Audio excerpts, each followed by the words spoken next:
हमने स्टार्ट की थी डायमेंशनल एनालिसिस, और जब हम डायमेंशनल एनालिसिस स्टार्ट कर रहे थे उस समय दो बातें आई थी। नंबर वन, आपसे कहा था डायमेंशनल एनालिसिस प्रोसेस क्या है। प्रोसेस थी आपको डिराइव्ड क्वांटिटीज को एक्सप्रेस करना है। ध्यान देखें, लास्ट टर्म में हम यही बता रहे थे, इन शॉर्ट डिस्कस कर रहा हूँ। डिराइव्ड क्वांटिटीज को आपको किस टर्म में एक्सप्रेस करना था, पावर्स ऑफ फंडामेंटल्स। तो इन शॉर्ट लिखते हुए चल रहे हैं, हमने कहा काय में एक्सप्रेस करना था आपको, पावर्स ऑफ फंडामेंटल्स। अच्छा, पावर्स ऑफ फंडामेंटल्स तो अभी फिलहाल आपकी शुरुआत के लिए, क्योंकि आपका 11th का मैं कह दूं डायमेंशनल एनालिसिस का फर्स्ट टर्न या सेकंड टर्न मान लो ये है, तो इसलिए आपको फंडामेंटल क्वांटिटीज के तौर पे जो हमने लिए अभी 3 ही ले रहा हूँ। टोटल आपको मालूम है 9 है, 7 + 2, अभी उनकी चर्चा धीरे धीरे, तो बहुत सारा पढ़ने को पड़ा है। जो 3 आपने लिए हैं वो आपने कौन सा लिया है, मास, लेंथ और टाइम। फिर से एक आध पुराने एग्जाम्पल बता देता हूँ, बहुत सिंपल सा एग्जाम्पल। जैसे मान के चले, एक आपसे कहा था वॉल्यूम, एक रिकैप छोटा सा वॉल्यूम के लिए आपसे कहा था, अगर आप वॉल्यूम का डायमेंशनल फॉर्मूला बनाना चाहते हैं, वॉल्यूम का डायमेंशनल फॉर्मूला आप कैसे बनाएंगे कि सबसे पहले आपको वॉल्यूम का फॉर्मूला मालूम हो। इसीलिए आपसे लास्ट टर्म में भी कहा था dimensional analysis is helpful in 2 ways. 2 तरीके से ये आपके लिए हेल्पफुल है। कौन कौन से तरीके, number 1, syllabus of the 11th dimensional analysis, वो तो हम आगे चलते जा रहे हैं, एज वेल एज जो अपने पुराने फॉर्मूले, वॉल्यूम, डेंसिटी और जो भी फोर्स, एक्सेलरेशन, लास्ट टर्म में भी बहुत सारे लिए थे। अब अगर आप वॉल्यूम का डायमेंशनल फॉर्मूला लेना चाहेंगे तो आपसे क्या कहा था, लेंथ, ब्रेथ और हाइट। लेंथ की जगह आप प्लेस कीजिएगा एल, ब्रेथ की जगह प्लेस कीजिएगा L, as well as in place of height आपको क्या प्लेस करना है, एल। और ये कंसेप्ट एक बार फिर से बताऊंगा, क्योंकि यहाँ सबसे ज़्यादा गलतियाँ होती हैं आपके इनिशियल लेवल पे आप लोगों से। ठीक है, माइक किसी का बेटा वो तो उसको अनम्यूट कर ले, है ना, मोहित शाह। चले, नेक्स्ट जो बात कर रहा था, मैंने कहा था तीनों जगह मैंने एल एल एल क्यों लिया है डायमेंशंस में, क्योंकि मैंने आपसे कहा it is not a formula. ये आपका क्या है, ये है आपका dimensional formula. Length is L, length तो मालूम ही एल होगी। ब्रेथ, ब्रेथ मैंने कहा ब्रेथ भी क्या होगी, it is a smaller length. किसी भी कमरे में आप बैठे हैं, मैं मैथमेटिकल लैंग्वेज में बात करता हूँ। लास्ट राउंड मैंने छोटा बड़ा ऊपर नीचे कर रहा था, मैं इसको मैथमेटिकल टच देता हूँ। आपसे कहा जाएगा लेंथ क्या होगा, द लॉन्गर लेंथ, और एक्स एक्सिस पर जो लेंथ होगी वो लेंथ होगी, वाई एक्सिस पर जो आप मेजर कर रहे हैं वो ब्रेथ होगी, और जेड एक्सिस पर आप जो मेजर कर रहे हैं वो हाइट होगी। तो इसका मतलब बेसिकली तीनों लेंथ है। तो डायमेंशनल फॉर्मूला आपका कितना आना चाहिए, ये आना चाहिए L3, या ये भी आपसे कहा था, जो आप बुक्स का पैटर्न देखेंगे तो फिर L3 के बजाय आपको क्या लिखा हुआ मिलेगा, M0 L3 T0। तो मेरा मानना है 8th 9th के आसपास हम डायमेंशंस पढ़े होते हैं। ऐसी कंडीशंस में आपका M0 और T0 का मतलब है M and T are not there. तो ये कंसेप्ट क्लियर होता है। एक और एग्जांपल इससे मिलता जुलता लिखाते हैं, आपको शो करता हूं जो वॉल्यूम से रिलेटेड है। ये हमने लिया था डेंसिटी, बीच बीच के ले रहा हूं, ऐसा मत कहना बीच के क्यों ले रहा हूं, बाकी आप वीडियो जो दिया है उसमें भी आप चेक कर सकते हैं। डेंसिटी आपका कितना था, डेंसिटी था हमारा मास अपॉन वॉल्यूम। और अगर मास अपॉन वॉल्यूम है, आप इसकी डायमेंशन रखेंगे तो कितना आएगा, M/L3, and the total will become ML-3। ये जनरली क्लियर हो जाता है। और एक आधा एग्जांपल हम लोग लेके चलते हैं, ये क्लियर हो जाता है सभी को। फिर इसके बाद मान के चलें थर्ड वन सिंपल लेता हूँ आपके लिए, मैं ले लेता हूँ, चलो एक्सेलरेशन मान लेता हूँ। एक्सेलरेशन का आपको अब याद होना चाहिए। एक्सेलरेशन था आपके लिए वेलोसिटी अपॉन टाइम, एक मैंने डायरेक्ट बता दिया, बीच का लिया है वो आप पढ़ चुके हैं लास्ट टर्न पे। इससे रिलेटेड जैसे मैंने एक लिया था, force is equals to mass into acceleration. अब रफली कर रहे हैं, जल्दी जल्दी दिखाएंगे। Force is equals to mass into acceleration, यानी डायमेंशनल फॉर्मूला कितना आएगा, मास, मास के प्लेस पे आपने रखा है m। और जो मैंने कहा था प्रीवियस लिस्ट आपकी काम करती हुई जाएगी, हम इस ढंग से पढ़ाते हुए जाएंगे कि प्रीवियस लिस्ट से आपको कहीं ना कहीं हेल्प मिलती हुई जाए। तो यहां जब आप जाएंगे तो आपका कितना होगा, ML-3। क्या है, क्लियर हो जाता है, सॉरी ML-T-2 एक्सेलरेशन का। अब जब आपने फोर्स पढ़ लिया तो फिर एक दूसरा हम ले लेते हैं, मान के चलिए वर्क आप लेना चाहेंगे तो वर्क है। क्या नहीं आ रहा बेटा? वीडियो नहीं आ रही सर। वीडियो नहीं आ रहा, किसको नहीं आ रहा? शिवा, ठीक है। उसको एक काम करो, वीडियो में क्या आ रहा है तो तुम्हारे देखने में?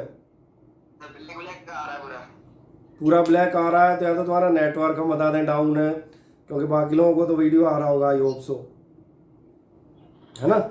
और एक काम करके देखो, अपनी स्क्रीन को स्लाइड करके देखो, पार्टिसिपेंट है नहीं, स्लाइड करके स्क्रीन देखो, पार्टिसिपेंट समझ में आ रहे हैं कि नहीं आ रहे?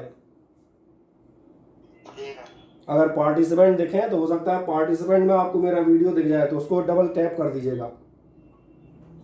और किसी को वीडियो प्रॉब्लम आ रही है? नहीं आ रही तो बेटा फिर तो तुम्हारा नेटवर्क गड़बड़ है, कोई दिक्कत नहीं है। इस क्लास की हम बता दें, नहीं कोई समस्या नहीं, इस क्लास की मैं कोशिश कर रहा हूँ रिकॉर्डिंग भी करता जाऊँ, नहीं होगा तो मैं रिकॉर्डिंग की लिंक आपको इस क्लास के बाद भेज दूंगा। अभी आप कोशिश करते हैं ना, अगर आ जाता है तो ठीक है ना। चले नेक्स्ट, जो मैं बाकी लोगों से बात करता हुआ जा रहा था, बाकी से मैंने कहा जो आप वर्क डन जाएंगे, वर्क डन कितना होता है, ये आपका होता है फोर्स इनटू डिस्प्लेसमेंट, और फोर्स इनटू अगर आप डिस्प्लेसमेंट रखेंगे फिर वही कहानी, फोर्स जो मैंने कहा आप इसी लिस्ट को ऊपर जो उठाते हैं, कौन सी लिस्ट, ये आपकी MLT-2 जो हमने निकाला multiplied by the displacement. Displacement आपका क्या होगा? डिस्प्लेसमेंट भी क्या है? लेंथ ऑफ द पाथ, यही होता है। तो डिस्प्लेसमेंट की जगह भी आपको कितना लेना है, ये भी आपने लिया, तो टोटल कितना हो गया? ML² T-2। तो ये एक रिकैप हमने इस ढंग से लिया। और आपको याद होगा शायद वर्क के बाद हमने प्रेशर लिया हुआ था, पावर ली हुई थी। चलो जगह खाली है, मैं एक दो और दिखा देता हूँ। मान चले आपसे कहा जाता है पावर इज इक्वल्स टू, हमने लिया था वर्क अपॉन टाइम। अभी आप power is equals to work upon time लेंगे तो आपका ध्यान जाएगा वर्क हम कहाँ से उठाएंगे? इसी अपनी लिस्ट से।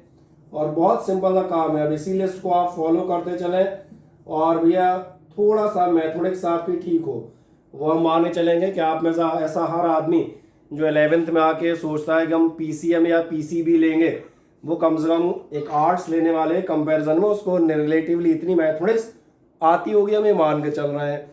तो फिर यहाँ क्या लेगा वो?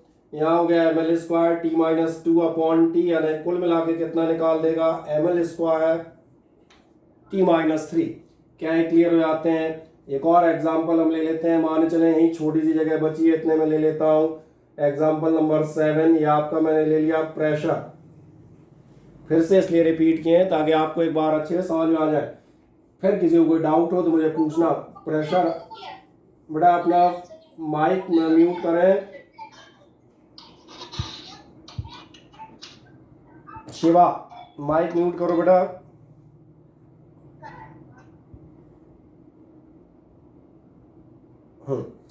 देन हमने कहा प्रेशर आप क्या लेंगे? प्रेशर होता है फोर्स पर यूनिट एरिया। फिर याद दिलाऊं, दो काम एक साथ हो रहे हैं। नंबर 1 डायमेंशंस आप सीख रहे हैं, you are learning the dimensional analysis at the time, as well as you are learning the old फॉर्मूले ऑल्सो। प्रेशर वॉज, अब यहाँ इज नहीं कह रहा, क्या कह रहा हूँ? प्रेशर वॉज, क्योंकि आप 9th में पढ़ते थे फोर्स पर यूनिट एरिया। नया क्या है हमारे लिए? नया केवल इतना है, फोर्स की जगह हम रखते हुए जाएंगे MLT-2। क्यों MLT-2 रख रहा हूं? देख लो, ये अभी आपने फोर्स यहाँ निकाला था MLT-2, बाकियों में भी लिया हुआ है। अपॉन एरिया जाएंगे L²। फिर मैंने कहा था छोटी मोटी मैथमेटिक्स भी आती हो, मैथमेटिक्स की शर्त कंपलसरी है, उसमें कोई कंप्रोमाइज यहाँ नहीं किया जा सकता, उसका कोई इलाज फिजिक्स के पास नहीं है। L और L आप कैंसिल कर लेंगे, L और एक L जैसे कैंसिल करेंगे, एक L डिनोमिनेटर में जाएगा। टोटल मिला के आपका कितना होगा? ये हो जाएगा ML-1 और T-2। चले रिकैप का अगर आप स्क्रीनशॉट लेना चाहें आप एक बार ले सकते हैं। मेरा मानना है ज़्यादातर लोग जो बैठे हैं इस समय या तो उन्होंने लास्ट टर्न की क्लास अटेंड की होगी या लास्ट टर्न का वीडियो देखा होगा, तो ये सारे फॉर्मूले एक बार कवर कर चुके हैं। ये तो मैंने एक बार इन शॉर्ट रिवाइज कराया है ताकि आपको समझ में आ जाए। किसी को स्क्रीनशॉट लेना हो तो ले लो, मैं 10 सेकंड की हटता हूँ।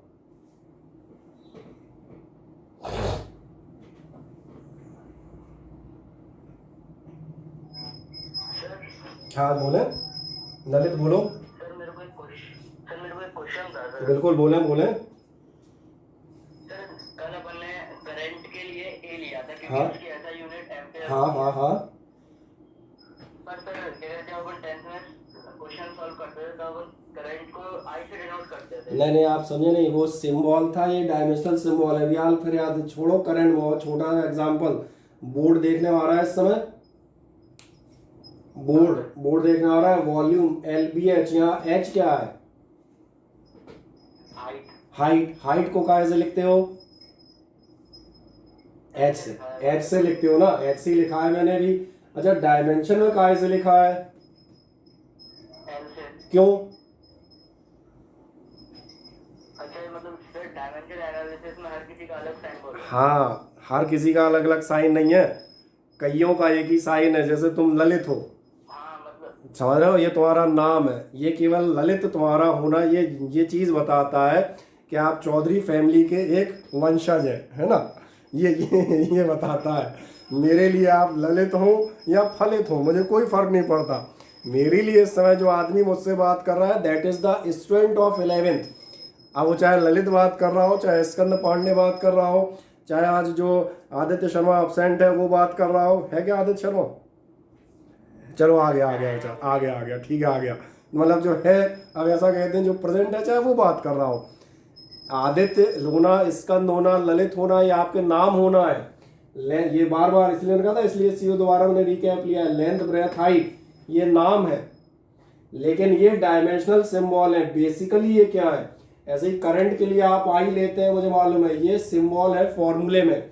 जैसे LBH, आप कहेंगे फोर्स का सिंबल, हमने force is equals to mass into acceleration. देखना बोर्ड 9th में जाओगे, हम प्रूव करते थे F बराबर ma, किया है ना।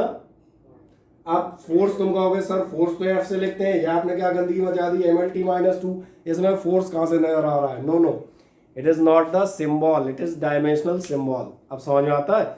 हम डायमेंशनल सिंबल की बात कर रहे हैं, यानी हम ये बात कर रहे हैं जो मैंने यहाँ लिखा है, derived quantity eight powers of fundamentals. अच्छा क्वेश्चन है, इसलिए हम बार बार बता रहे हैं।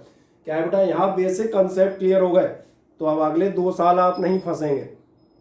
आप में से जितनों के भाई बहन हम बता दें 12th में है या 12th क्रॉस कर चुके हैं, उन्हें ये ध्यान आया, उनसे पूछो तो बताएंगे। 12th पढ़ते हुए भी हर चैप्टर में जब नई क्वांटिटी आती है तो हम बताते हैं it's dimensional formula is this. अच्छा, वहाँ कई बार आदमी पूछता है व्हाट इज डायमेंशनल फार्मूला, हम बता देते हैं as it was discussed in 11th। As it was discussed in 11th मतलब अब किया है तो अच्छी बात है, नहीं किया तो कोई बात नहीं। तो यहाँ डिस्कशन कर लो मजे से, कोई दिक्कत नहीं, अपने पास बहुत टाइम है। तो यहाँ जो हम बात कर रहे थे, ये जो प्रोसेस है क्या है, powers of fundamentals. Powers of fundamental का मतलब है ये जो फोर्स है, इसका फॉर्मूला नहीं पूछ रहे हैं हम ये देख रहे हैं फोर्स जो है मास पावर 1, L पावर 1 और टाइम की पावर -2 इस टर्म में एक्सप्रेस किया जा सकता है। अब ये क्लियर हो जाता है, ठीक। तो ये हम सिंबल नहीं ले रहे। चले, और कोई क्वेश्चन किसी का? आदित्य शर्मा ने बताया सर मैं प्रेजेंट हूं। अरे दिख रहे हो भाई। चले, क्या इतना आपको रिकैप समझ में आ गया? चले, मैं मानने चल रहा हूँ स्क्रीनशॉट लोगों ने ले लिया होगा। अब आगे बढ़ते हैं थोड़ा सा, और आगे जाएंगे तो कुछ और क्वांटिटीज में याद दिलाता हूँ, फिर पूरा जो डिस्कस कर रहे थे फिर उनसे छोटी छोटी बातें लेंगे। जैसे एक आध दो और मैंने ली थी, याद आएंगी, मोमेंटम ली थी, इम्पल्स ली थी, आप इनके लिए वीडियो चेक कर सकते हैं। एक आपको लास्ट में आपको याद होगा एक टॉर्क बताया था। अब इनके बाद में कुछ और क्वांटिटीज पे चलता हूँ जो स्पेशली मुझे फिर से बतानी है, और उन पर मैं जाता हूँ डायमेंशनलेस क्वांटिटीज। ये हमारे लिए मान के चले आज का एक स्पेशल टॉपिक रहेगा, फिर हम इसके बाद इसके यूज पे जाएंगे।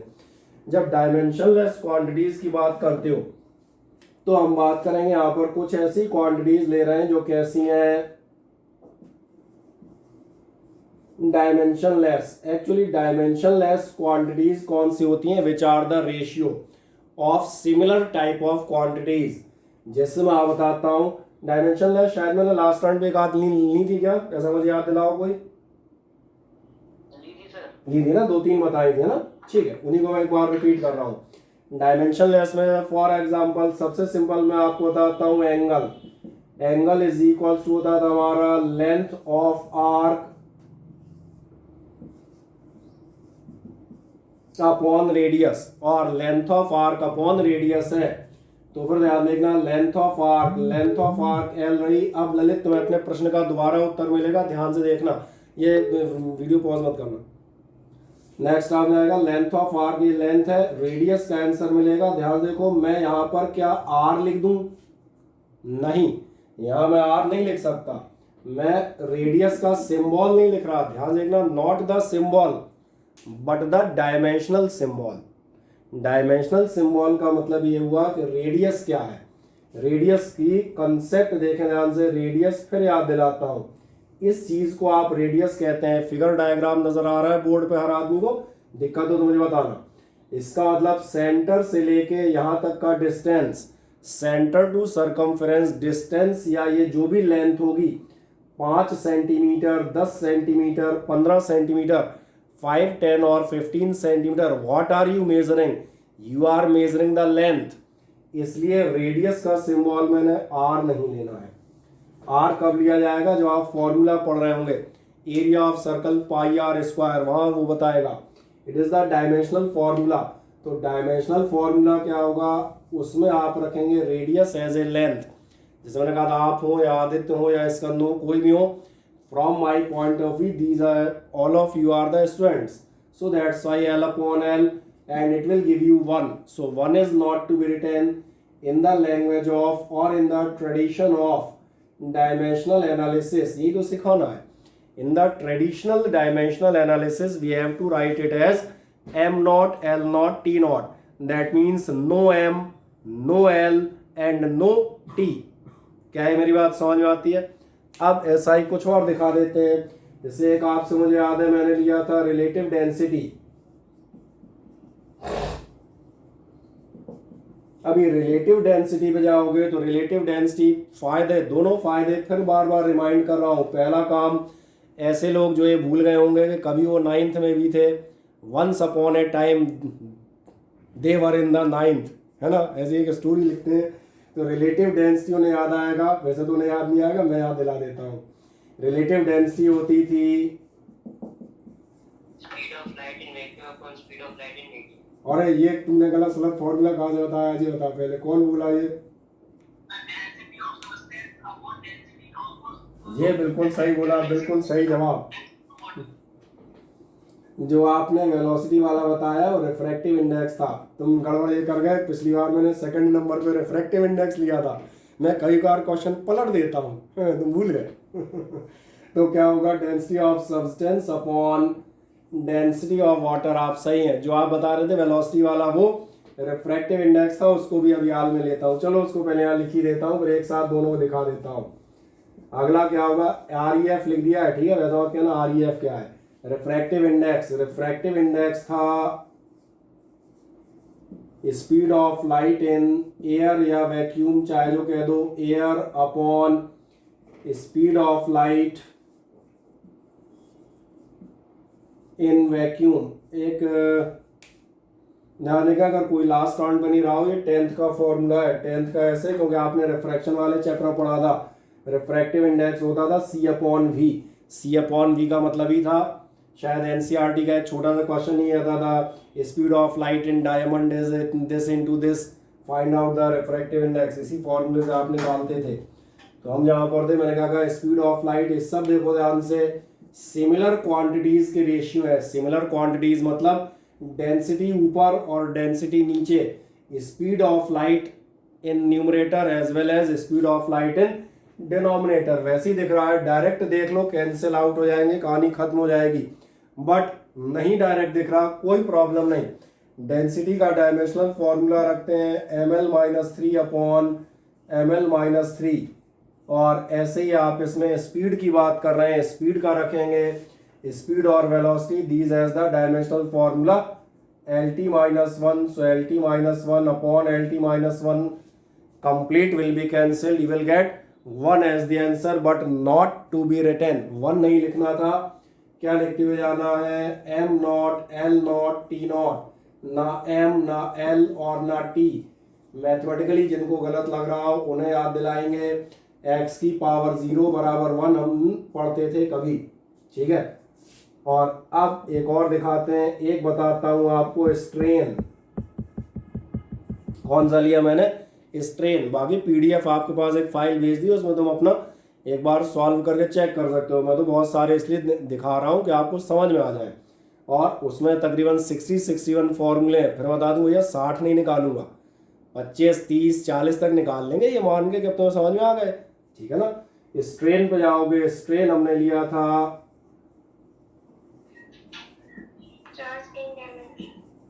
सही कह रहे हैं, बिल्कुल सही कह रहे हैं आप, change in dimensions upon original dimensions. Dimension का एक मतलब लेंथ, ब्रेंथ, हाइट भी होता है। डायमेंशन मतलब जैसे हम पूछते हैं इस प्लॉट की या इस हाउस की डायमेंशन क्या है, मतलब इस प्लॉट के लेंथ, ब्रेथ एटसेट्रा क्या है। तो मैंने और सिंपल लैंग्वेज कर दी, बुकिश की बजाय। बुक कहती है चेंज इन डायमेंशन, मैंने और सिंपल लिख दिया change in length upon original या इनिशियल लेंथ, चाहे जो लिख दो। जैसे आप लिखेंगे ऊपर भी लेंथ नीचे भी लेंथ, यानी कुल मिलाकर कुछ नहीं, मतलब कुछ नहीं मतलब बहुत कुछ, कुछ नहीं मतलब नहीं खाली छोड़ दो, M nought, L nought, T not. और एक दिखाता हूँ, ध्यान देखना कितने हो गए हमारे, 1 2 3 4, चलो एक पांचवा और दिखा देते हैं। पांचवा आपको दिखाते हैं, बस इसको अब लेके हम बढ़ेंगे आज। ये आपका एंगुलर डिस्प्लेसमेंट। और जो लोग लास्ट टर्न में बैठे थे, मैंने उन्हें एंगुलर डिस्प्लेसमेंट भी बताया था क्या होता है। एंगुलर डिस्प्लेसमेंट मुझे लाल पेन से बताना था, है ना? कहाँ बताऊं? ये हिस्सा कुछ लोग बिल्कुल सही कह रहे हैं आप, angle subtended at the centre. ये कहाँ से आएगा? ध्यान देखना, if one walks on a circular path, अगर कोई आदमी एक सर्कुलर पाथ पे वॉक कर रहा है, लीनियर पाथ पे आप चल रहे हैं, लीनियर पाथ है आप चले जाएं, if you are moving on a linear path then the distance और displacement are measured in terms of length. You have walked 5 meter, 10 meter, 15 meter and so on. But in case of a circular path, the displacement can be measured in another term. और वो term क्या होगा? देखो ध्यान से, वो term होगा आपका, आप यहाँ कहीं थे, आप यहाँ कहीं आ जाते हैं, लेट इट बी, तो ये पोजीशन आपके लिए कहलाएगी यू हैव डिस्प्लेस्ड बाई, मान के चल रहा हूँ थोड़ी देर के लिए, 45 डिग्री। अभी आप मान के चलें यहाँ से हटके कहाँ आ गए, आप यहाँ आ जाते हैं। समझ में आ रहा है? ये पोजीशन से आप कहाँ पहुंच गए? यहाँ पहुंच गए। और अपने आप दिख रहा होगा you have moved by 90 degree. That means your movement और your displacement is measured in terms of the angle, so it is called angular displacement. तो फिर इस फिगर को ध्यान देखें, what is angular displacement? It is the angle subtended at the centre. Centre is centre, ऊपर आप कितना angle subtend कर गए, यही एंगुलर डिस्प्लेसमेंट है। कोई पोजीशन में दिक्कत इसी? ठीक है, तो ये क्या हुआ? ये हुआ आपका, जब आपने कहा ये एंगल सबटेंडेड, अरे लिखना पड़ता है यार, सोचना पड़ता है, एट सेंटर। तो बस ध्यान से देखो, आपका एंगुलर डिस्प्लेसमेंट है क्या? एंगुलर डिस्प्लेसमेंट है angle subtended at the centre. और angle subtended at the centre का मतलब एंगल, और एंगल बोले तो दिख रहा है एंगल, एंगल हम पहले डिसाइड करके आए, एंगल हमारा कितना था? एंगल था M nought, L nought, T nought. तो इसको डायरेक्ट अपन यहाँ पहुंचा देते हैं ऐसे टू टू टू टू टू टू करता हुआ, और ये बेचारा यहाँ पहुंचा तो क्या होगा? ये हो जाएगा एम नॉट, एल नॉट और टी नॉट। इसलिए अब किसी और को अगर ऐसा लगता है कि ही शुड टेक, ही और she should go for a screenshot, one more screenshot, I will count for 5, 1 2 3 4 5। नहीं, और थोड़ा गिन लूंगा, तुम ले लो आराम से।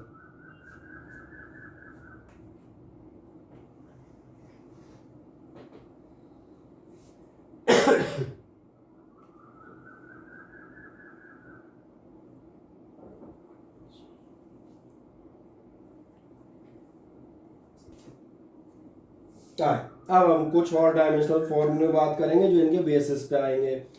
इनमें से दो काम, चलो पहले मैं एंगल वाले का इस्तेमाल करता हूँ, फिर इस स्ट्रेन का करूंगा। ये याद रखना, एंगल और स्ट्रेन मैं भी इनका इस्तेमाल करूंगा, दोनों डायमेंशन लेस है। ठीक है, पहले हम एंगल से रिलेटेड कुछ ले लेते हैं।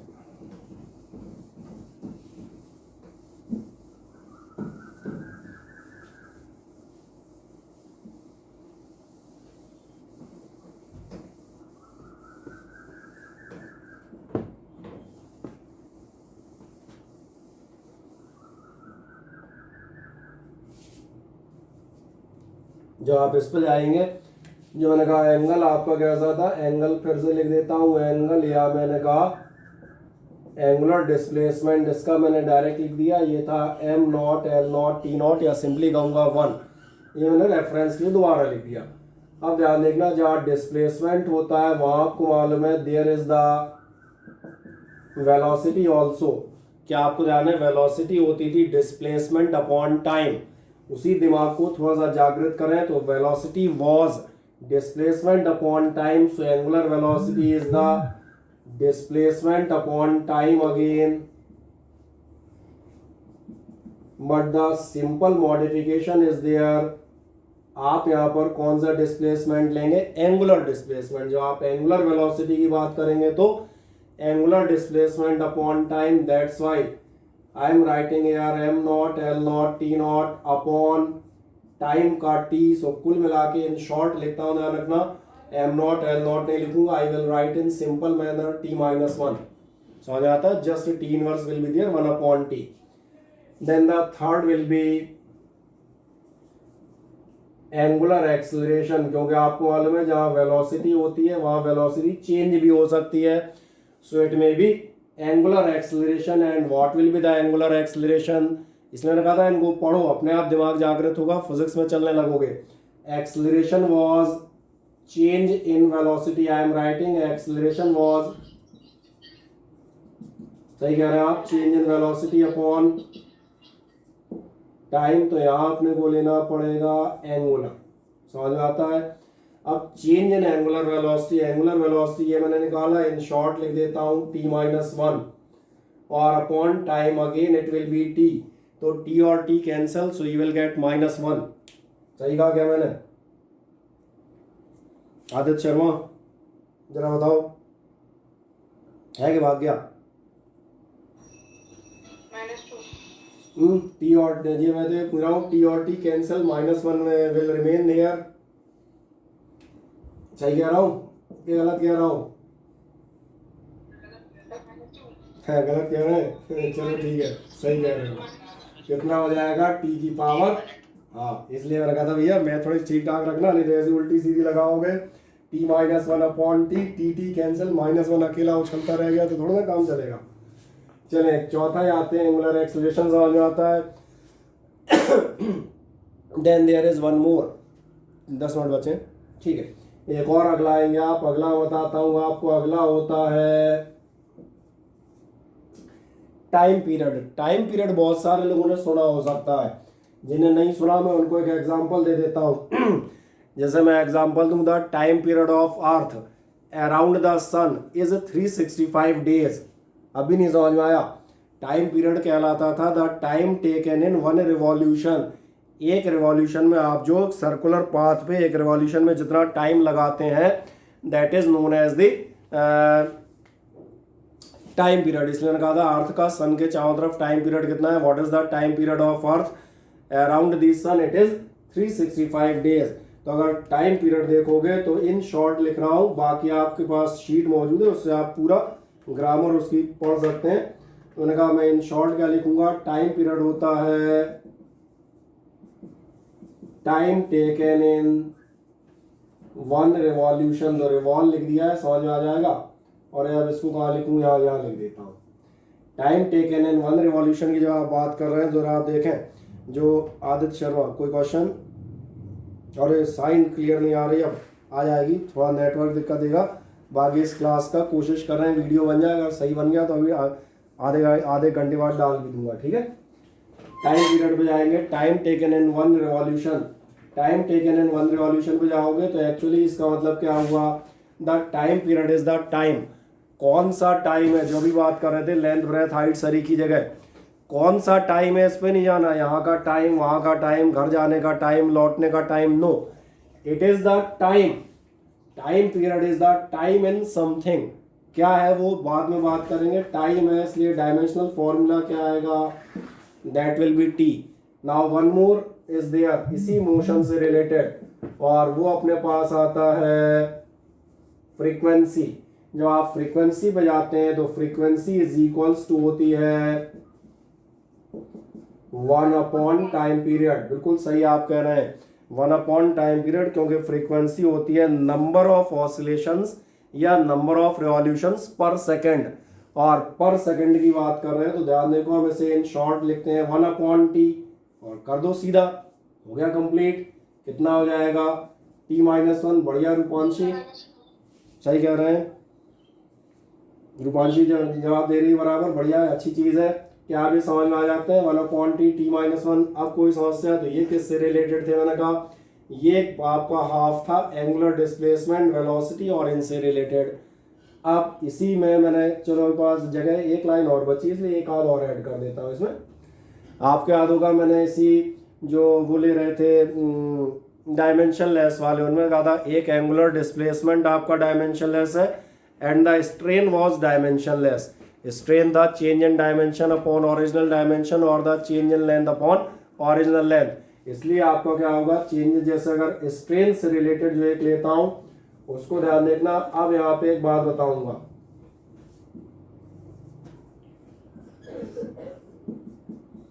और जो हाँ मॉडुलस ऑफ इलास्टिसिटी बताने से पहले मैं आपको बताऊं, जब ये मत पूछिएगा what is modulus of elasticity, ये आप इसलिए नहीं पूछेंगे क्योंकि अभी हम इन क्वांटिटीज को नहीं पढ़ रहे हैं, अभी हम इनका सिर्फ एक एस्पेक्ट पढ़ रहे हैं कि मॉडुलस ऑफ इलास्टिसिटी नाम की कोई चीज है, क्या इसका हम डायमेंशनल फॉर्मूला निकाल सकते हैं या नहीं। अभी हमारा टारगेट डायमेंशनल फॉर्मूला है। हाँ अगर आप कंटिन्यू रहे तो जैसे आप सेकंड बुक पे जाएंगे, सेकंड बुक का जो पहला जो आपका चैप्टर आते हैं उनमें ये आता है properties of matter, then there will be the property of elasticity. उसमें हम ये भी डिस्कस करेंगे मॉडुलस ऑफ इलास्टिसिटी क्या है, कितने टाइप के होते हैं, what are the factors affecting, बहुत बड़ा सिलेबस होगा। अभी उस पर बात मत करना, ये मत पूछना ये क्या होता है। अभी हम ये जानना चाह रहे हैं क्या हम इसका डायमेंशनल फॉर्मूला निकाल सकते हैं। तो ध्यान देखें ये होगा स्ट्रेस अपॉन स्ट्रेन, और कल जो इन लोगों ने स्ट्रेस निकाली थी उन्हें याद दिलाता हूँ, स्ट्रेस और प्रेशर लगभग एक ही थे, force upon area. Here I am substituting the formula directly. अब आप पूछेंगे डायरेक्टली कहाँ से रख रहा हूँ, कहीं नहीं, जो पीछे अपन कल लिस्ट कर रहे थे या जो वीडियो में लिस्ट की है या जो PDF भेजी है, you can check it from anywhere. पढ़ने वाले को ये समस्या नहीं आती अचानक कहाँ से आ गया, तो ढूंढ लेता है।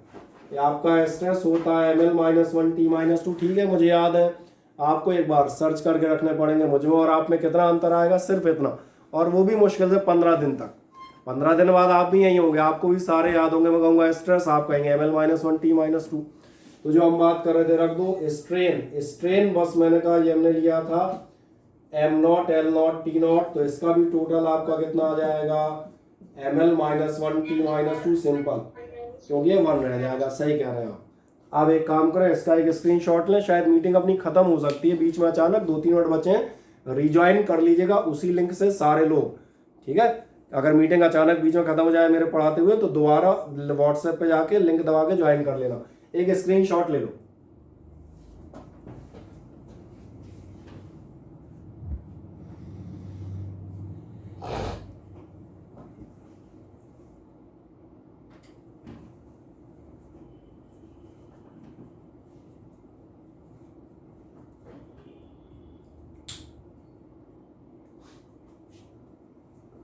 ठीक है, ले लिया होगा आई थिंक। अब कुछ और की चर्चा करते हैं, ध्यान से देखें इधर। कुछ और में हम जो चर्चा करेंगे,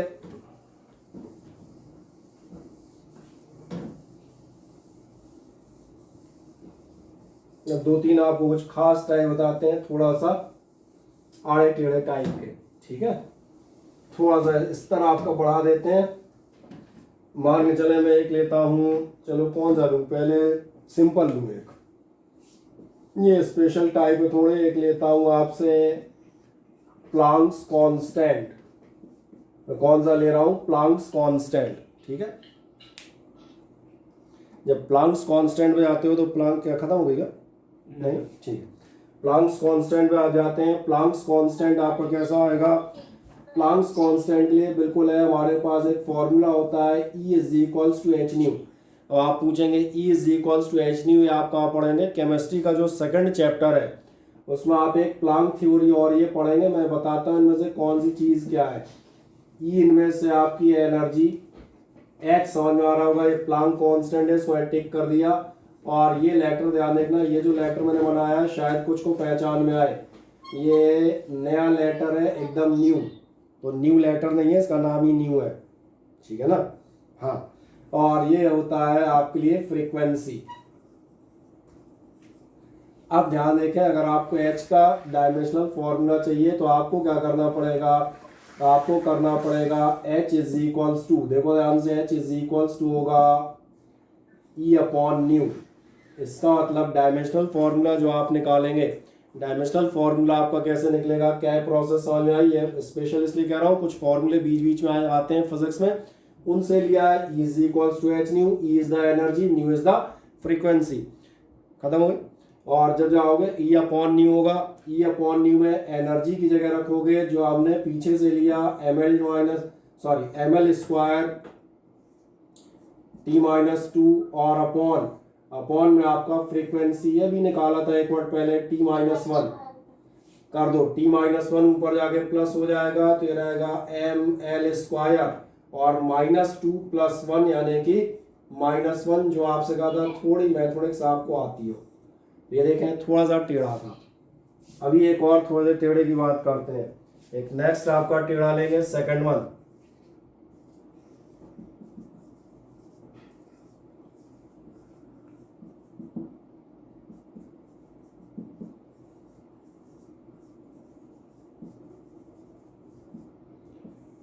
यूनिवर्सल ग्रेविटेशनल कांस्टेंट, जो आप यूनिवर्सल ग्रेविटेशनल कांस्टेंट में जाएंगे तो आपका सवाल होगा यूनिवर्सल ग्रेविटेशनल कांस्टेंट क्या होगा।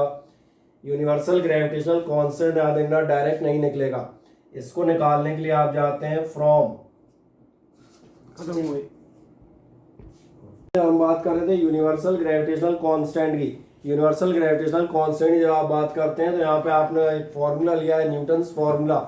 न्यूटन्स फॉर्मूला आपको याद आएगा, न्यूटन्स फॉर्मूला या तो आपके 9th में था, दो मासेस के बीच फोर्स का, जिन्हें वहां याद नहीं है इस बार हम 11th में भी आपका एक फॉर्मूला लेते हुए जाएंगे। और ये आपका क्या होगा, F is equals to G m1m2 by R square, जहाँ F कहलाता है फोर्स। चले आपकी सुविधा के लिए बता देता हूँ, F होता है ग्रेविटेशनल फोर्स, m1 और m2 ये होते हैं आपके बॉडीज जो भी आपने लिए उनके मासेस, और आर होता है बीच का डिस्टेंस। आपको समझ में आ गया होगा मैं जिस चीज का निकालना चाह रहा हूं, यूनिवर्सल ग्रेविटेशनल कांस्टेंट, वैसे तो नाम से ही क्लियर हो गया होगा, उसका सिंबल हमने क्या माना है, जी मान रखा है। अब जब हम इस फॉर्मूले पर चलते हैं तो ध्यान देखें, ये मैंने कहा ये जो फॉर्मूला है ये हमने कहाँ से उठाया, चाहे आप 9th का ग्रेविटेशन ले लें, चाहे आप कमिंग 11th ले लें, it is the Newton's formula. ये फॉर्मूला भी आप देखें पिछले वालों की तरह जो हम सिंपल 10-15 कर रहे थे उनकी तरह डायरेक्ट नहीं आ रहा।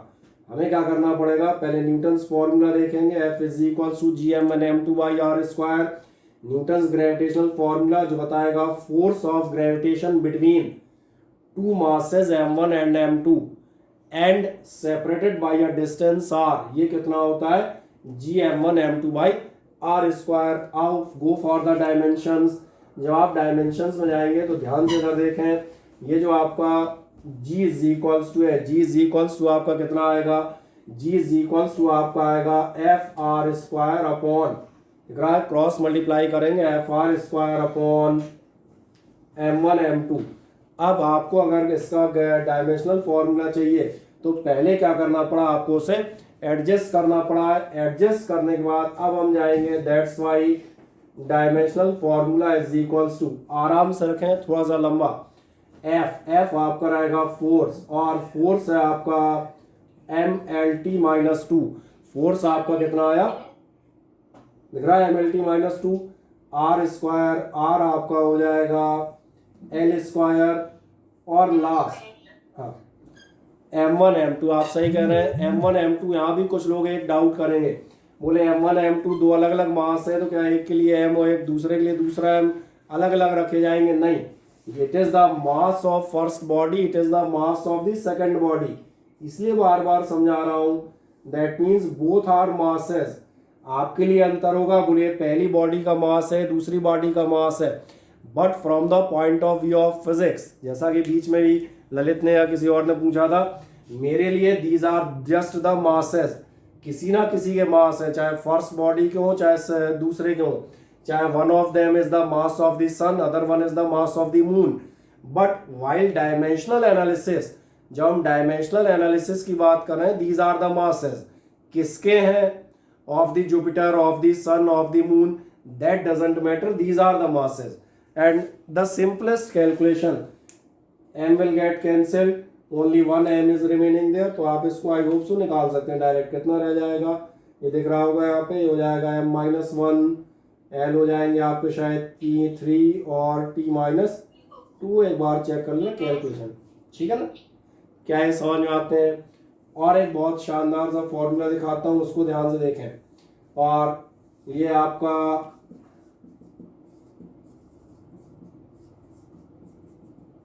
Coefficient of viscosity. अब अगली जो चीज बताऊंगा वो आपके लिए बहुत शानदार रहेगी। अगले टर्न पे आपको कुछ क्वेश्चन सेंड करूंगा, उन क्वेश्चंस को आप करेंगे, और जो आप उन क्वेश्चंस को सेंड करेंगे तो आपको ये महान बात पता चलेगी, ये तीनों फॉर्मूले, जिन तीनों की बात कर रहा हूं, ये कम से कम 4-4, 5-5 बार in all the medical examinations, in all the engineering entrance examination, चाहे वो जी मेंस हो, एम्स हो, नीट हो, उनमें डायरेक्टली पूछे गए। डायरेक्टली मतलब what is the dimensional formula for universal gravitational constant, number of years are printed below it. बहुत सारे ईयर हैं, तो पुराने ईयर छोड़ दो, अभी पिछले 10 साल के देखो, कम से कम 4 से 5 बार। And the correct option is this one. मैंने कहा बाकी ऑप्शंस 4 नहीं देखने, correct option is this one, that's all. Similarly Planck's constant, इसलिए अगले टर्न पे जो, अब क्यों क्या होता है, वो ऑफलाइन में होते तो खट से पेपर एक सर्कुलेट करते थे, अब आओ पेपर मुझे भेजना पड़ेगा, अंतर इतना है, कोई दिक्कत नहीं। उसके बेसिस पे आप तुरंत समझ में आएगा कि हम कहाँ चल रहे हैं। इस समय हम 11th तो जो कवर कर ही रहे हैं, अगर थोड़ा सा आप अटेंशन से पढ़ रहे हैं, थोड़ा सा, मैंने कहा थोड़ा सा ध्यान से पढ़ रहे हैं, और आप में से ऐसे लोग जिनके ड्रीम्स थोड़ा सा ठीक है ना, आगे कुछ करना चाहते हैं, थोड़ा सा ध्यान देंगे, इसलिए उन स्पॉट्स को मैं आपको बताता चलूंगा। ये स्पॉट इस समय जहां हम वर्क कर रहे हैं, it's a very very important spot from the point of view of competitions. All the 3 questions जो हम थर्ड वन करने जा रहे हैं, these are asked at least 4 to 5 times in all the different examination. जो मैंने कहा, चाहे आप मेडिकल साइड से हो, बायोलॉजी से हो, चाहे आप मैथमेटिक्स से, मेंस से, ऐसे किसी एस्पिरेंट हो, ये आपके आए हुए हैं। आए कोएफिशिएंट ऑफ विस्कोसिटी बताता हूँ। कोएफिशिएंट ऑफ विस्कोसिटी भी न्यूटन्स फॉर्मूला है। ये आपसे कहता है विस्कस फोर्स, और फिर बताऊंगा विस्कस की चिंता मत कीजिएगा, कौन सा फोर्स। विस्कस फोर्स याद रखना, लिक्विड का फोर्स माना जाता है जो उसको बहने से रोकता है, विच ऑब्स्ट्रक्ट्स द फ्लो। आगे जाके हम फ्लूइड्स में अपने पास डिटेल में इसको पढ़ेंगे, अभी हम सिर्फ डायमेंशंस में फिर रिमाइंड करूंगा। जैसे आपने ध्यान दिया होगा, पानी और हनी, शहद देखा है, दोनों को आप फैलाएं, आप देखेंगे the water flows very easily, but the flow of honey is not that much smooth. तो कहीं ना कहीं हनी कैसा लिक्विड माना जाता है, विस्कस। विस्कस को एक तरह से हिंदी में हम गाढ़ा भी कहते हैं, गाढ़ा तो समझते हो ना, गाढ़ा लिक्विड है। आए विस्कस फोर्स से आपसे कहता है F इज इक्वल्स टू होता है,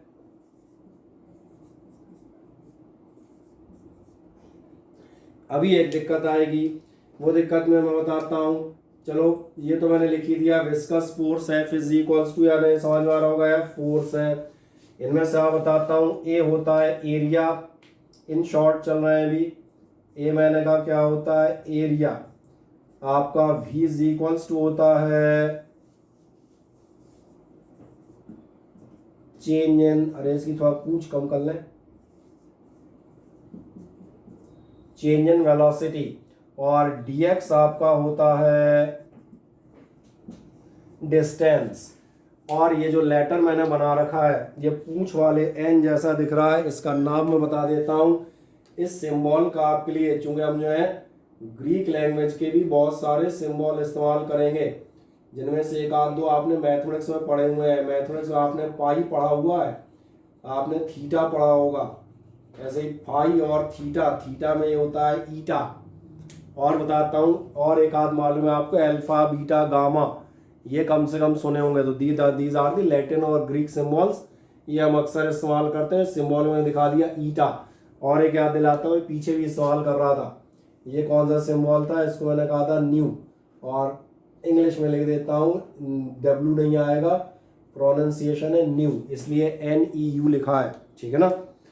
अब जो हम बात कर रहे थे कि आपको ऐसा ध्यान में आता है, जब आप F निकाल लिया, जब आप ईटा निकालेंगे तो ईटा इज इक्वल्स टू आपका कितना होगा, ईटा के लिए हमें अपॉन करना पड़ेगा F अपॉन A, और क्या होगा dV बाई dx, ये होगा हमारे dx बाई dV। या चलो तुम्हें ऐसा नहीं करना, मैं सिंपल ले लेता हूँ और एक ही बार में अपॉन कर दूंगा F upon A dV by dx। किसी को दिक्कत आई तो ये क्या करोगे, ध्यान देखना, कुछ मत करो, सिर्फ डायमेंशंस रखो। फोर्स की जगह आप कितना रखेंगे MLT माइनस 2, एरिया की जगह आप कितना रखेंगे L स्क्वायर, सब पुराने हैं। dV यानी चेंज इन वेलोसिटी, वेलोसिटी की जगह आप लेंगे LT माइनस 1, और x डिस्टेंस की जगह आप लेंगे L। आप ध्यान से देखें, मैंने कोई काम ऐसा नया नहीं किया जो कि आपको ऐसा लगे कि बिल्कुल अलग टाइप का होगा। सारे कौन से लिए हैं, पुराने। F बराबर ईटा ए dV बाई dx। ईटा मैंने क्या कहा था, ईटा आपका कौन सा, ये ईटा क्रॉस मल्टीप्लाई कर लो, ईटा इज इक्वल टू कितना होगा F upon A dV by dx। क्या ये क्लियर हो गया। लास्ट काम जो मैंने कहा था फोर्स, सब अब तो याद हो गए होंगे यार, दो चार याद ही हो जाने चाहिए। फोर्स की जगह कितना लोगे MLT माइनस 2, ब्रैकेट लगाना भूल गया हूँ मैं, उसकी चिंता मत करना। एरिया L स्क्वायर हो जाएगा, dV वेलोसिटी की जगह LT माइनस 1, dx डिस्टेंस की जगह L। आप ध्यान देखो, मैंने नया कोई नहीं रखा, सब पुराने रखे हुए हैं जो हम अभी 2 दिन से बराबर करते हुए आ रहे हैं। लास्ट काम क्या होगा, मैथमेटिकल सॉल्यूशन। मैथमेटिकल सॉल्यूशन भी इजीली आप देख सकते हैं, L और L कैंसिल हो जाएंगे, एक L स्क्वायर ऊपर जाएगा, यानी कुल मिला के कितना हो जाएगा ML माइनस 1, और T ऊपर जाएंगे तो T हो जाएगा बिल्कुल सही जवाब T minus 1, and that will be the final answer for this. तो एक काम करें, इसका आराम से स्क्रीनशॉट लें ताकि फिर हम लोग आगे चर्चा कर सकें।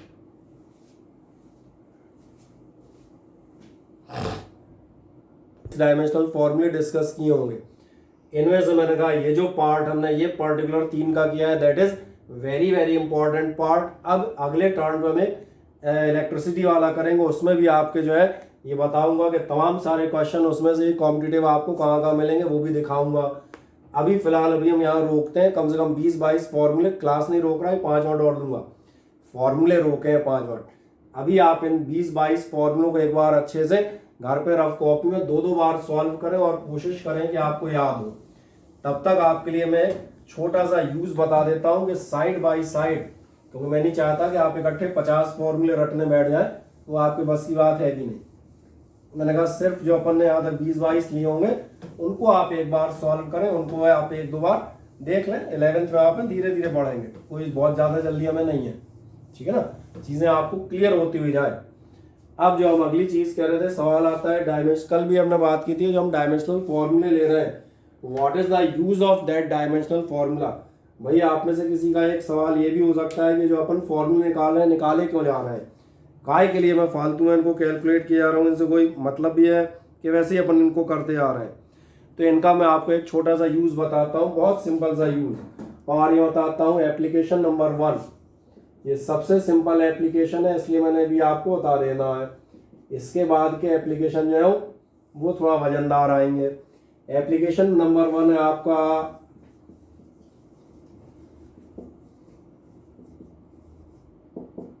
Determination of unit. इनकी हेल्प से अगर आप चाहें तो यूनिट अगर आप भूल गए हो तो कैलकुलेट की जा सकती है। देखें एक एग्जांपल देता हूं, मान के चले मैंने क्वांटिटी ली एरिया, और एरिया का डायमेंशनल फॉर्मूला मुझे तो याद है, आपको हो या ना हो, जो अब मान के चलेंगे कल तक आपको हो जाएगा।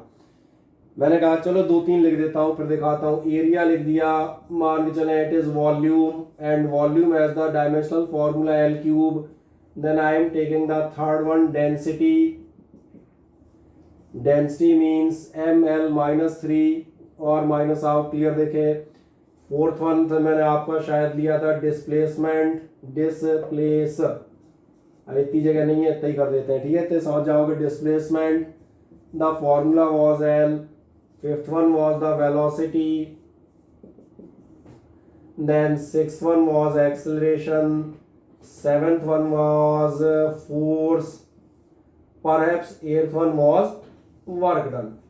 8 फॉर्मूले डिस्कस करता हूँ, जिसको समझ में आने होंगे वो इन 8 में समझ में आ जाएंगे। वेलोसिटी का मैं लेता हुआ जाता हूँ। वेलोसिटी आपके लिए LT-1, एक्सेलरेशन होता है LT-2, then the force is MLT-2, इसको याद कर लेना, ये सबसे ज़्यादा यूज होता है। और लास्ट वर्क होता है ML² T-2। अब सवाल आता है इन सब की यूनिट क्या होंगी। Now the question is this, हम कहाँ से यूनिट निकालते हैं, देखो ध्यान से था। हमारे पास 3 बेसिक क्वांटिटीज है, मास, लेंथ और time. And I hope so आपको ये मालूम है मास नापा जाता है किलोग्राम में। The unit of mass is kilogram, kg, the standard international unit. The standard unit of length is metre. और टाइम की यूनिट अपने लिए क्या होती है, बिल्कुल सही, सेकंड। इन शॉर्ट मैंने एस लिख दिया, बिल्कुल सही, समझ में आ रहा है। बस अब कुछ नहीं करना, ध्यान देखो, 1 सेकंड ध्यान देना, अपने आप समझ में आ जाएगा कितना इजी है यूनिट निकालना। एरिया L², दिख रहा है L², इस L की जगह यूनिट पुटअप कर दो। क्या पुटअप करेंगे, unit, it is L²। Length का यूनिट मीटर, तो L की जगह यूनिट रख दो मीटर स्क्वायर, तो मालूम है एरिया की यूनिट मीटर स्क्वायर ही होती है, सबको मालूम है। वॉल्यूम, लेंथ क्यूब, लेंथ का यूनिट रख दो, इट इज मीटर क्यूब। आप एक काम करें, डेंसिटी चले आए ML-3। और एक मजेदार बात आते हैं, इस डायमेंशनल एनालिसिस से एक अच्छी बात याद आई। कार्तिक, तुम क्लास अटेंड कर रहे हो, तुम्हारे फादर जो है वो इंजीनियरिंग कॉलेज में प्रोफेसर है, सही कह रहा हूँ ना मैं, और सिविल और मैकेनिकल के डिपार्टमेंट से डील करते हैं, उन्हीं के हेड ऑफ द डिपार्टमेंट है। उनसे एक चीज़ पूछना, सेकेंड ईयर में इंजीनियरिंग में एक सब्जेक्ट आता है फ्लूइड मैकेनिक्स, और फ्लूइड मैकेनिक्स की पहली यूनिट का नाम क्या डायमेंशनल एनालिसिस है, बस इतना पूछना। अगर वो कहते हैं हाँ, तो तुम समझ जाना इस टॉपिक की इंपॉर्टेंस क्या हो सकती है, ठीक है। चलो, बाकी मैं लोगों के लिए मैं कंटिन्यू करता हूँ। वॉल्यूम था डेंसिटी में आप जाएंगे ML-3। मास की यूनिट आपको क्या लेनी है, किलोग्राम। एल बोले तो लेंथ की यूनिट हुई मीटर। अब अगली चीज बताता हूं, ध्यान से देखें। जब आप बुक्स पढ़ेंगे तो बुक्स क्या होती हैं, कंप्यूटराइज्ड प्रिंट होती हैं, वो लिखती हैं डेंसिटी की यूनिट kg मीटर-3। और ध्यान दिया होगा 10th में 9th में अगर तुमने NCERT पढ़ी होगी कुछ ने तो, कि नहीं पढ़ी, तो उसमें यूनिट इसी टाइप से लिखी जाती थी, पावर में। हम लोग इनको कैसे लिखते हैं वो मैं दिखा देता हूँ। हम लोग कुछ नहीं करते, हम लिखते हैं kg/m³। आप कहेंगे ये क्या कर लिया भैया, लॉज ऑफ पावर का इस्तेमाल किया है, नेगेटिव पावर अपॉन में जाती है, सबको मालूम है। So either you can write in this way, the printed form kg/m-3, और you can go for the handwriting form kg/m³। Now for the displacement L, the unit of length metre, यानी displacement का unit कितना आएगा, metre. अब तो समझ में आ रहा है कि नहीं आ रहा है, बिल्कुल भी। Good evening sir. Good evening. अरे ये कौन बोला इतनी देर बाद गुड इवनिंग, गलत क्लास। कौन है ये, आयुषी पाल। अरे आयुषी पाल 8 बजे कैसे ज्वाइन हो गई, 11वीं क्लास में बेचारी घुस गई है। ये 12th वाले जो एंटर हो रहे हैं उनको बताऊं, उनकी क्लास इसके बाद है, वो सारे चुपचाप अपने आप को बाहर कर लें। Okay sir. हाँ, जबरन नहीं होता यार, दूसरी क्लास में घुसे चले आ रहे हो बिना पूछे हैं। तुम्हारी क्लास 8:15 से होगी यार, 8:15 से होगी तो। 8 बजे। अरे उसके नीचे मैंने हैशटैग पुराना टाइम नहीं लिखा था। ओके। हाँ। ठीक है, वेलोसिटी आपका क्या हो जाएगा, ms-1 metre and second inverse it is metre पर सेकेंड। देन दी एक्सेलरेशन, लेंथ की जगह आप रखेंगे मीटर और सेकेंड-2। समझ में आ रहा है। इसी को अगर आप वैसे लिखना चाहेंगे तो आप कैसे लिख सकते हैं, मीटर पर सेकेंड। समझ में आता है। This will be kg metre और सेकेंड-2। या इसी को आप लिखते हैं केजी मीटर पर सेकंड स्क्वायर। अब इसको मैंने छोड़ दिया, इसको आप मज़े से खुद कर सकते हैं। क्या यूनिट्स आपको समझ में आ जाती हैं? तो एक एप्लीकेशन मैंने इसलिए बता दिया कि सबसे इजी एप्लीकेशन था, मास लेंथ और टाइम की जगह अपने अपने आप वैल्यू सब्स्टिट्यूट कर दें और इनको लिख लीजिएगा। एक एप्लीकेशन आप कर लें। अब आपके लिए सबसे इम्पॉर्टेंट जो फाइनल स्टेटमेंट है मेरा वो ये है, जो मैंने डायमेंशंस यहाँ ली हैं, जो भी 20 और 25 नंबर हैं, इन सब को आप अच्छे से एक बार रिवाइज करें, कोशिश करें कुछ आपको याद हो जाए। अगले टर्न पर हम इनसे रिलेटेड क्वेश्चंस की बारी आएगी। क्वेश्चंस बेटा आप तभी सॉल्व कर पाएंगे, आपको तभी समझ में आएंगे जब आपने ये पूरा किया होगा।